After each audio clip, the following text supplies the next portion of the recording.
Ini monitor saya boleh lagi sedikit Pak. Sound systemnya boleh lagi sedikit. Tema kita pada saat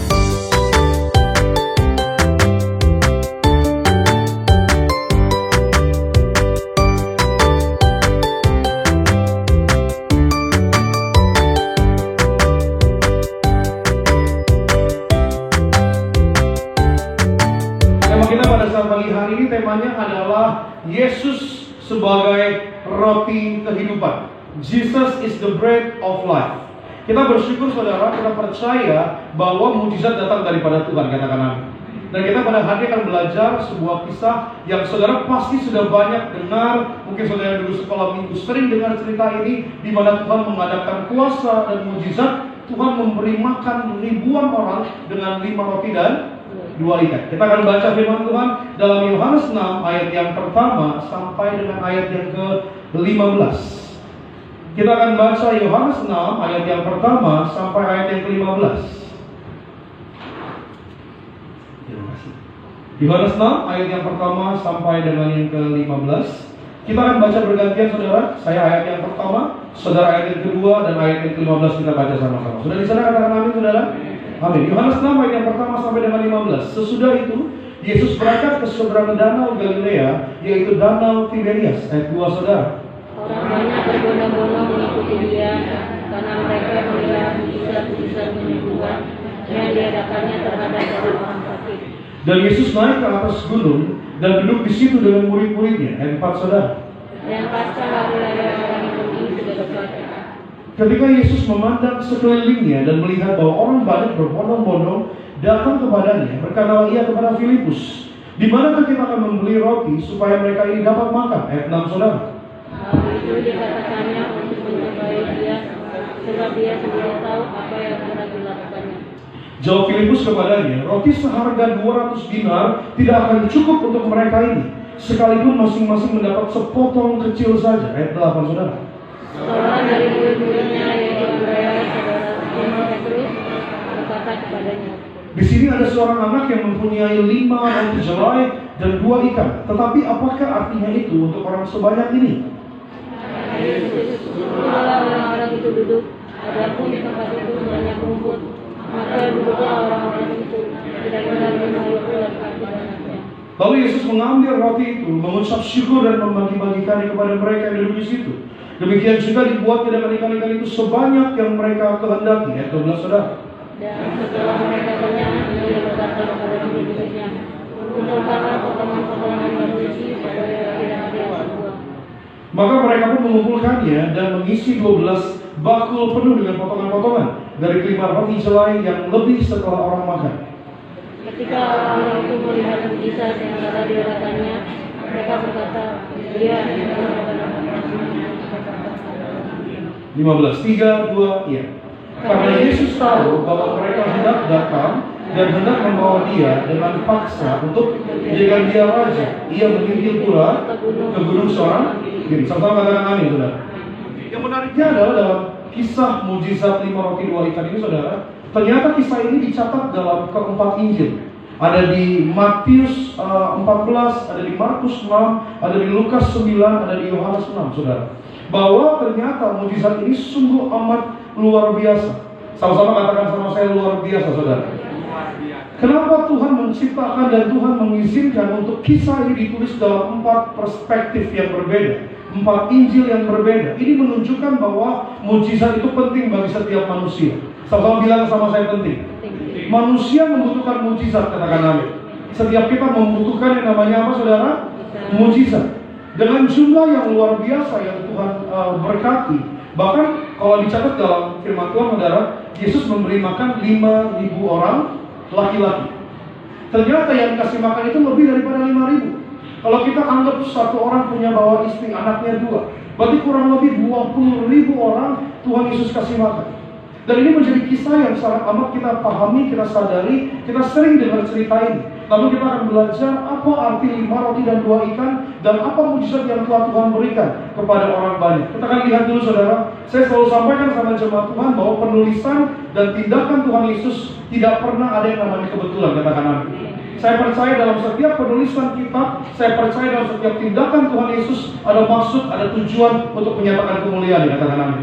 Kita akan lihat, tampilkan dulu, kita akan belajar lebih dalam apa makna dari simbolis antara 5 roti dan juga 2 ikan.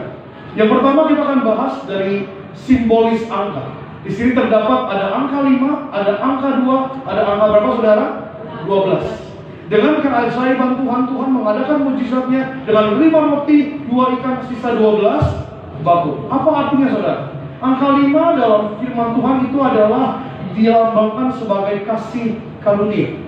Karena hukum Taurat dijadikan itu pada 5 kitab Taurat, dari Kejadian sampai dengan Ulangan. Angka 5 menunjukkan kasih karunia Tuhan. Saudara bilang sama saya, kasih karunia Tuhan. Dan angka kedua melambangkan simbol kerjasama antara manusia dengan karyanya. Makanya yang menariknya begini saudara, saat Tuhan mengadakan mujizat dan memberi makan 5.000 orang laki-laki, Tuhan bekerja sama dengan manusia. Makanya ada seorang anak kecil bawa perbekalan dia kasih sama Tuhan yang sedikit itu. Dia cuma punya 5 roti celai dan juga 2 ikan. Jadi lambang kedua adalah nomor 2, angka kedua artinya adalah kerjasama antara manusia dengan Tuhan. Karena mujizat akan terjadi kalau manusia bekerja sama dengan Tuhan. Karena mujizat akan terjadi, akan terrealisasi kalau manusia terkoneksi sama Tuhan, katakan amin. Dan yang ke-12 apa? Angka 12 melambangkan kepenuhan dan kelimpahan, serta keterwakilan dalam perjanjian lama dicatat sebagai 12 suku orang Israel dalam perjanjian lama. Dalam perjanjian baru ditulis 12 murid Yesus. Ini merupakan angka penggenapan dan janji Tuhan. Makanya saya selalu bilang sama saudara, pencatatan Alkitab tidak ada yang namanya kebetulan. Tuhan memakai 5 roti dan 2 ikan untuk menyatakan bahwa kasih karunia Tuhan cukup bagi setiap kita. Bahwa kasih karunia Tuhan, kerjasama antara manusia dengan Tuhan akan menjadi penyempurna kasihnya Tuhan. Dan apa artinya roti? Apa lambang dari ikan? Roti dalam simbolisnya adalah lambang kehidupan. Saudara bilang sama saya, lambang kehidupan. Dalam Alkitab roti sering digunakan sebagai lambang kebutuhan dasar. Bahkan Yesus pun bilang begini, akulah roti hidup. Dan ikan melambangkan misi atau penginjilan. Ikan sering dikaitkan dengan simbol orang percaya atau panggilan untuk menjadi penjala manusia. Seperti Tuhan menjumpai Petrus untuk dia seorang penjala ikan. Terus Tuhan bilang, mulai hari ini kau bukan hanya menjadi penjala ikan, kau menjadi penjala manusia. Jadi segala sesuatunya ada maksud dan tujuan. Dan kita akan belajar kenapa Tuhan mengadakan mujizatnya. Apa yang dapat kita pelajari dari kisah 5 roti dan 2 ikan. Saudara siap diberkati? Kasih tepuk tangan sekali lagi bagi nama Tuhan. Kita lihat dulu ayatnya. Yohanes 6 ayat yang ke-5 sampai dengan 9 saya baca bagi jemaat Tuhan. Firman Tuhan bilang begini saudara, ketika Yesus memandang sekelilingnya dan melihat bahwa orang banyak berbondong-bondong datang kepadanya, berkatalah ia kepada Filipus, di manakah kita akan membeli roti supaya mereka ini dapat makan? Ayat yang ke-6, Tuhan hal itu dikatakannya untuk mencobai dia, sebab ia sendiri tahu apa yang hendak dilakukannya. Namun jawab Filipus kepadanya, roti seharga 200 dinar tidak akan cukup untuk mereka ini, sekalipun masing-masing mendapat sepotong kecil saja. Seorang dari murid-muridnya yaitu Andreas, saudara Simon Petrus berkata kepadanya, di sini ada seorang anak yang mempunyai 5 roti jelai dan 2 ikan. Tetapi apakah artinya itu untuk orang sebanyak ini? Yang menariknya begini saudara, saat Tuhan Yesus melihat ada orang berbondong-bondong ikutin Tuhan, Tuhan Yesus penuh dengan belas kasihan, makanya Tuhan berencana untuk kasih mereka makan. Namun yang menariknya begini, saat dia tanya sama muridnya Filipus, dia bilang begini, di manakah kita akan membeli roti supaya ini mereka dapat makan? Filipus malah bilang begini saudara, roti seharga 200 dinar pun tidak akan cukup untuk memberi makan mereka. Apa arti 200 dinar? Pada masa itu 200 dinar adalah merupakan 8 bulan gaji orang Yahudi. 200 dinar. Filipus bilang, kita kasih uang segitu banyak, itu pun gak bisa kasih mereka makan. Kita keluarin ibaratnya 8 kali bulan gaji kita kasih buat kasih makan ribuan orang ini, sepotong-sepotong kecil aja nggak akan cukup. Dan akhirnya seorang muridnya yang lain namanya Andreas, mereka bilang begini, di sini ada seorang anak yang mempunyai 5 roti jelai dan 2 ikan. Tetapi apakah artinya untuk orang sebanyak ini? Apa yang dapat kita pelajari dari kisah ini, saudara? Yang pertama adalah Tuhan di atas keterbatasan. Sama bilang sama saya, Tuhan di atas keterbatasan. Amin. Kita sering kali berfokus sama keterbatasan. Betul, manusia adalah makhluk yang penuh dengan keterbatasan. Amin, saudara. Makanya kita butuh Tuhan. Kalau kita lihat manusia punya keterbatasan, kita punya keterbatasan waktu, kita punya keterbatasan biaya, kita punya keterbatasan usia. Namun hari ini saudara, kita belajar saat Tuhan Yesus memakai 5 roti dan 2 ikan untuk memberi makan 20.000 orang. Untuk menyatakan apa? Tuhan bisa pakai yang kecil untuk mengadakan hal yang besar. Ada amin, saudara. Tuhan bisa pakai yang kecil untuk menyatakan kuasanya yang besar. Hari ini kita sering kali berfokus sama masalahnya, kita sering kali berfokus sama tantangannya. Kita lupa bahwa Tuhan di atas kemustahilan. Apa yang kita anggap mustahil, itu mungkin bagi dia. Ada amin, saudara. Saat orang sekitarnya, bahkan murid-muridnya tahu apa yang Yesus lakukan. Murid-muridnya tahu Yesus berkuasa. Namun makanya saat Yesus bertanya sama Filipus, Tuhan mau mencobai murid-muridnya. Apa responnya? Apa jawabannya? Ternyata betul, mereka hanya berfokus sama keterbatasan sampai lupa Tuhan penuh di luar dari keterbatasan. Hari ini apa yang mau saya sampaikan sama saudara? Jangan fokus sama masa dan batasan saudara, fokusnya sama Tuhan hari ini. Karena apa yang mustahil bagi kita, Tuhan sanggup mengadakannya bagi kita. Tuhan di atas segala kemustahilan. Bahkan hari ini saudara, apa yang saudara miliki, meskipun terlihatnya sedikit, namun dengar baik, yang sedikit itu yang saudara miliki, Tuhan bisa pakai menjadi sesuatu yang besar. Saudara, kalau kita kemarin datang, saudara ya, kita lihat bahwa Natal Tiberias sungguh amat luar biasa. Pertanyaannya saudara, apakah cuma gereja Tiberias yang bisa Natalan di GBK? Banyak gereja yang bisa lakukan. Tetapi kenapa gereja Tiberias yang melakukannya sampai hari ini? Seorang di gereja Tiberias. Karena gereja Tiberias mengerti panggilan Tuhan. Kalau saya dalam ranah manajemen, kita hitung-hitungan, kita lihat-lihatan, nggak kena hitung-hitungan.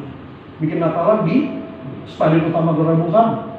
Kita kalau bikin di Stadion Utama Gelora Bung Karno, kita bikin acara konser berbayar. Sekali masuk orang berbayar. Namun gimana masuk akalnya kita buka Natalan gereja Tiberias Stadion Utama Gelora Bung Karno free entry, gratis masuk. Bahkan saudara dapat roti ya saudara ya, dapat majestic saudara ya, dapat minum, dapat banyak ya saudara ya. Ya. Tapi apa yang dilakukan sama gereja Tiberias? Kita lihat sekarang hari-hari ini. Tadi saya tanya sama pengerja, dia bilang, gimana kemarin kondusif gak? Aduh kak, bahaya sekali ya kemarin, penuh banget kak, karena rumputnya nggak bisa dipakai. Jadi banyak orang nggak bisa masuk. Pada awal mulanya di Tiberias bikin Natalan Stadion Utama Gelora Bung Karno, nggak langsung membludak seperti itu saudara. Betul saudara?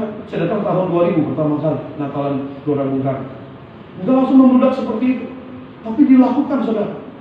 Kalau orang berpikir sampai hari ini gereja kenapa nggak berani buka Natalan di Tiberias? Kan itu hitungannya nggak kena saudara. Mustahil. Namun saudara dengar baik, ketaatan saudara yang kecil itu Tuhan bisa pakai untuk menyatakan kemuliaan yang besar. Makanya hari ini saya bersyukur ada di Tiberias, Natalan di Tiberias ke Natalan nasional saudara. Benar saudara ya? Bahkan kita cuma bikin spanduk 1 minggu sebelum, di mana-mana tampil, di mana-mana jemaat datang. Seperti panggilan dari pembiayaan Papa Riaji. Papa Riaji punya iman bikin Natalan di desa-desa, di tempat-tempat terpencil. Tapi Tuhan bilang, rayakan Natal besar-besar. Kalau dipikir-pikir, ngapain Natalan di Stadion Utama Gelora Bung Karno? Tapi Tuhan janji, Tuhan yang akan kirim orang-orang. Tuhan yang akan kirim jemaat-jemaat. Bagian Papa Riaji, bagian gereja Tiberias, buka Stadion Utama. Dan kita bersyukur kita jadi saksi iman, di mana kita lihat hal yang kecil, ketaatan yang kecil dapat menjadi hal yang besar. Hari ini apa yang mau saya sampaikan sama saudara? Jangan batasi kuasa Tuhan dengan keterbatasan manusia. Manusia terbatas, Tuhan tidak terbatas. Jangan samakan keterbatasan manusia dengan standarnya Tuhan. Hari ini apa yang saudara miliki, apa yang saudara punya untuk melayani Tuhan, lakukan bagianmu dengan setia. Alkitab mencatat, kalau kita nggak setia sama perkara kecil, bagaimana Tuhan kasih perkara yang besar. Tapi kalau kita setia sama perkara yang kecil, siap-siap saudara. Saudara dipercaya sama Tuhan, dikasih perkara-perkara yang besar, perkara-perkara yang hebat. Namun saudara imani, saudara percaya Tuhan di atas keterbatasan. Dia di atas segala kemustahilan. Dia Allah yang sanggup, Dia Allah yang luar biasa, Dia Allah yang dahsyat. Katakan amin. Kasih tepuk tangan bagi nama Tuhan saudara. Yang kedua, kita lihat di Yohanes 6 ayat yang ke-10 sampai dengan yang ke-11. Saya bacakan sekali lagi bagi jemaat Tuhan. Kata Yesus, suruhlah orang-orang itu duduk. Adapun di tempat itu banyak rumput, maka duduklah orang-orang itu, kira-kira 5.000 laki-laki banyaknya. Lalu Yesus mengambil roti itu, mengucap syukur dan membagi-bagikannya kepada mereka yang duduk di situ. Demikian juga dibuat dengan ikan-ikan itu sebanyak yang mereka kehendaki. Saat Tuhan tahu bahwa cuma ada 5 roti dan 2 ikan, Tuhan suruh orang-orang itu duduk. Maka duduklah mereka. Lalu apa yang Yesus lakukan? Yesus mengambil roti itu, mengucap syukur dan membagi-bagikan. Apa yang kita pelajari dari kisah ini saudara? Yang kedua adalah ada kuasa dalam ucapan syukur. Sama bilang sama saya, ada kuasa dalam ucapan syukur. Pertanyaannya saudara, apakah Tuhan Yesus memberi makan orang banyak dulu baru mengucap syukur saudara?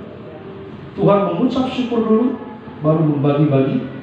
Nah, pertanyaannya, saat Tuhan Yesus angkat itu roti dan ikan, orang belum kenyang, orang belum dikasih makan, mereka belum terpuaskan secara jasmani. Tapi apa yang Yesus lakukan?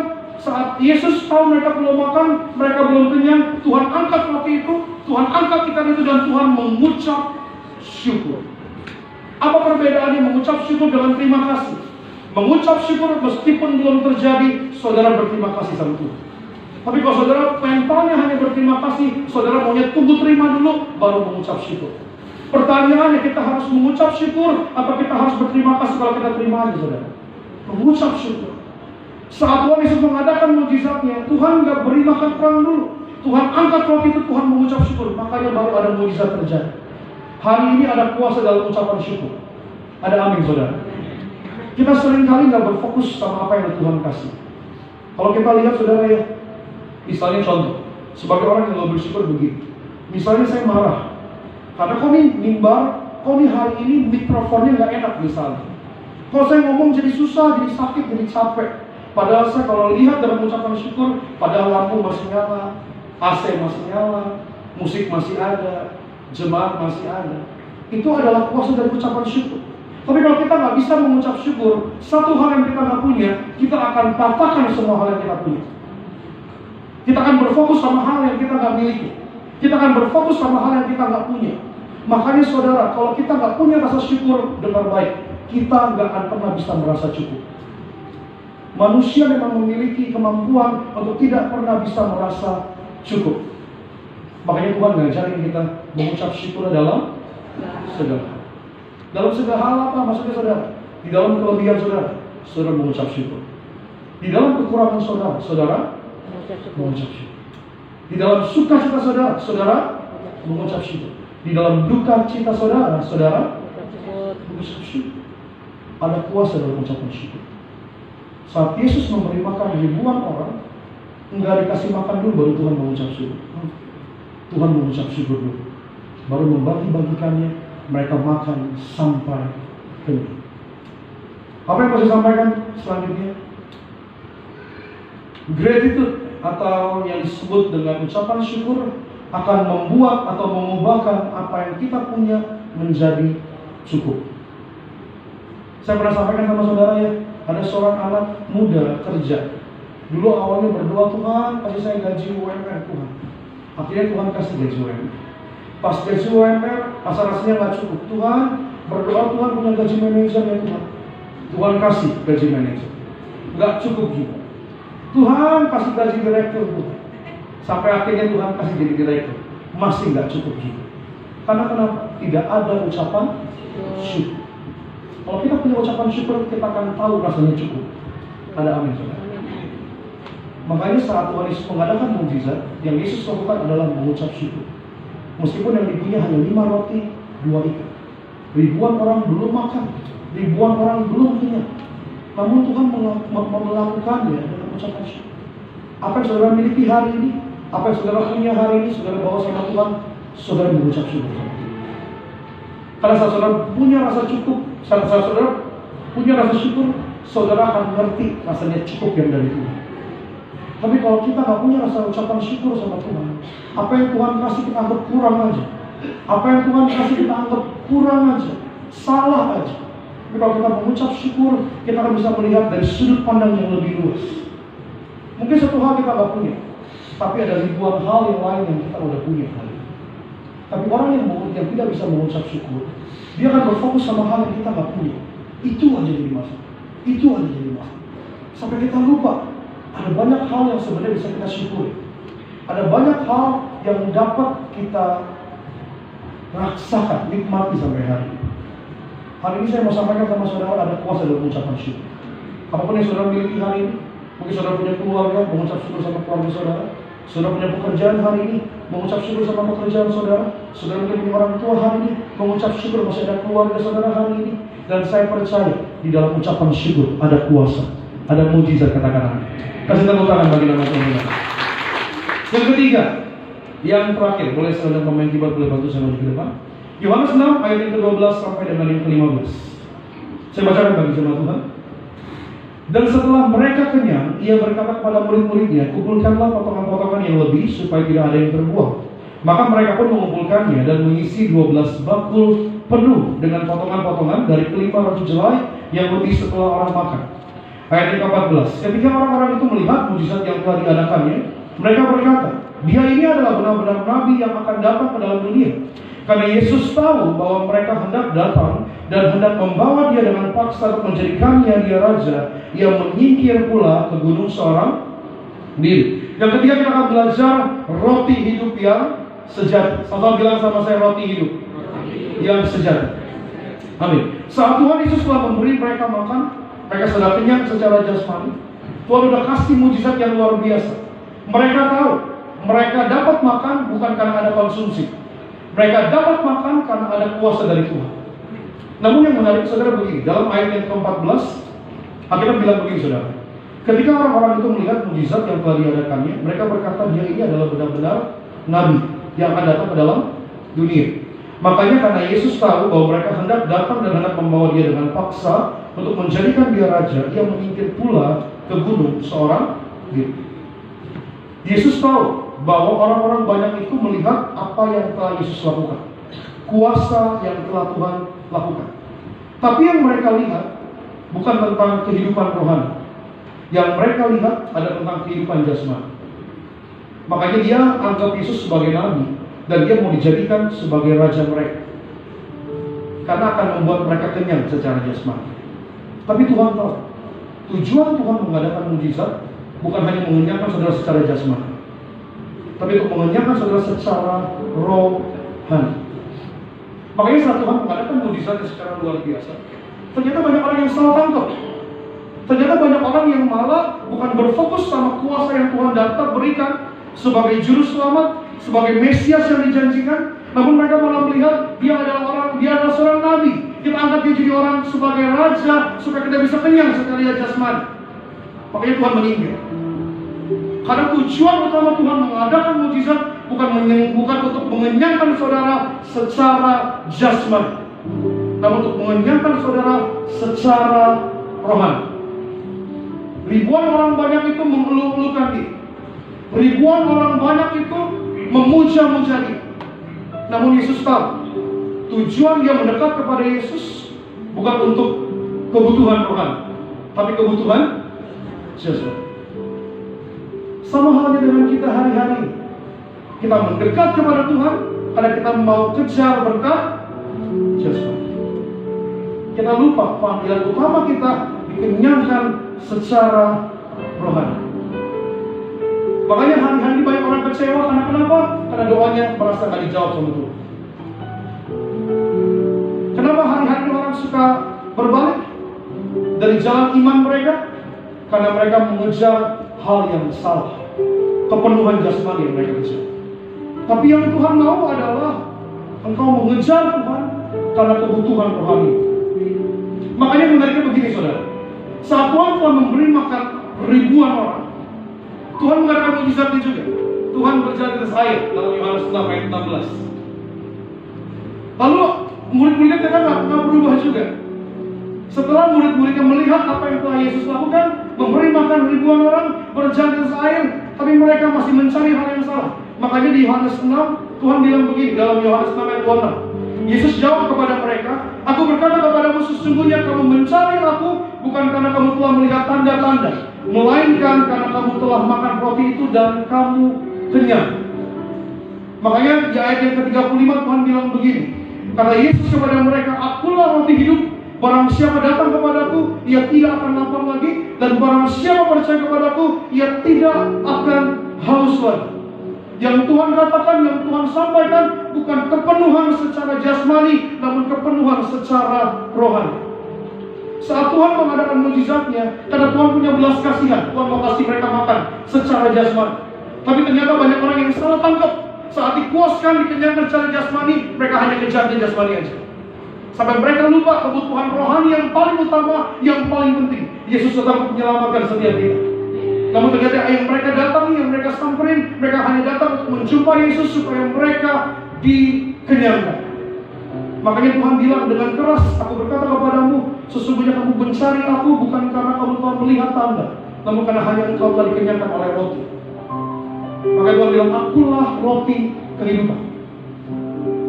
Engkau yang memakan aku, engkau akan pernah lapar lagi. Engkau yang meminum aku, engkau akan haus lagi." Saudara tahu, saudara dengar baik, bahwa betul mujizat Tuhan pakai untuk menyatakan kuasanya. Tapi hari-hari banyak orang tersesat, berhenti setelah dapat mujizat, dan berhenti setelah saat tidak dapat mujizat. Mujizat menarik perhatian orang banyak, betul. Tapi tujuan Tuhan untuk mengadakan mujizat bukan agar saudara terjebak sama mujizat, namun saudara mendekat kepada pemberi mujizat. Jangan kejar mujizatnya, kejar pemberi mujizat. Saudara dengar baik, saudara dengar baik. Saat Tuhan kasih makan puluhan ribu orang, di situ ada orang yang percaya sama Tuhan sebagai juru selamat, tapi juga ada orang yang menyangkal Tuhan saat Tuhan dipanggil. Karena kenapa? Yang mereka kejar jasmani. Tapi saat mereka tahu kebutuhan rohani mereka terpenuhi sama Tuhan, mereka percaya Tuhan sebagai juru selamat. Hari ini saudara berdoa sama Tuhan. Kita membahas tentang sebuah keajaiban, mujizat, miracle. Saya nggak bahas tentang jasmani, saya bahas tentang rohani. Meskipun doa saudara belum dijawab, meskipun pergumulan saudara belum diubahkan sama Tuhan, saudara dengar baik. Jangan cari hanya mujizat, cari pembuat mujizat. Dia sanggup mengadakannya, dia sanggup memulihkan, dia sanggup mengerjakannya. Jangan jadi orang yang tersesat, berhenti sampai di jasmani saja. Jadilah orang yang punya keinginan untuk dipuaskan sama Tuhan secara rohani. Yesus datang ke dalam dunia bukan untuk mengenyangkan jasmani manusia. Yesus datang untuk memberikan kehidupan rohani bagi setiap yang percaya kepada-Nya. Saudara, hari ini belajar tentang mujizat yang baru, mujizat yang sesungguhnya adalah pengenalan yang benar akan Kristus. Mujizat yang sesungguhnya adalah perubahan pola pikir kita memandang Kristus. Jangan pandang Tuhan hanya melalui kebutuhan jasmani saudara. Jangan pandang Tuhan hanya melalui mujizat jasmani yang saudara inginkan. Pandang Tuhan dalam sisi kerohanian. Akui Dia dalam segala lakumu, maka akan diberkatilah engkau dalam setiap laku. Akuilah dalam segala usahamu, maka Tuhan akan buat engkau berhasil dalam kehidupan. Jangan kejar hanya mujizat, kejar pembuat mujizat. Yesus Kristus nama. Selamat hari Minggu, Tuhan Yesus memberkati. Kasih tepuk tangan bagi nama kita. Kita boleh bangkit berdiri sama-sama di hadapan Tuhan.